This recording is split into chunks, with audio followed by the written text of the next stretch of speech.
Um, what I like, oh, what was it? When you mentioned something that you would give the characters or keep yourself. So this is something I just found out, and I don't know how.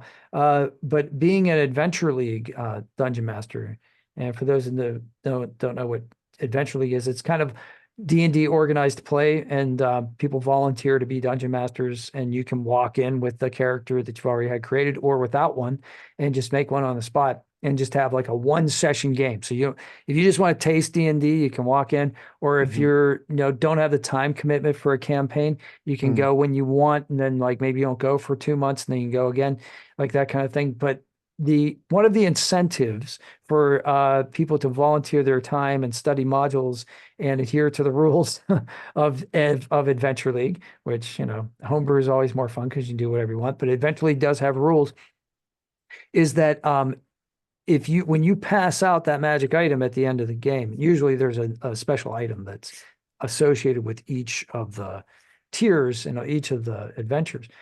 As a DM, you can use your service time instead of collecting that for like some other bonus. You can take the one that you gave out.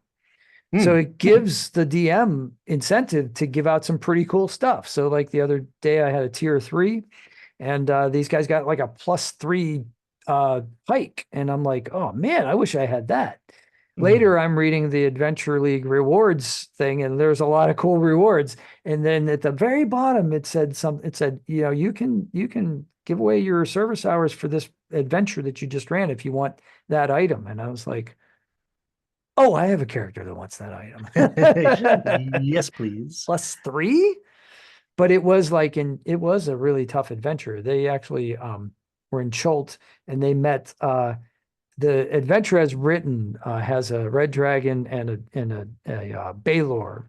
And so Mm. it's a tough adventure.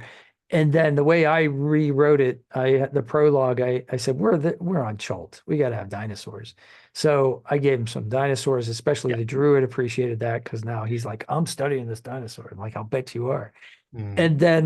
And then I'm in the parking lot afterwards, and my friend says, "Oh, you ran D and D and D. You had dungeons, devils, and dragons." And I was like, "Wow, I didn't think of that. But that's awesome. I'm And using it." dinosaurs. And dinosaurs. Dinosaurs. That's what I meant. Yeah, yeah. D and D and D and D.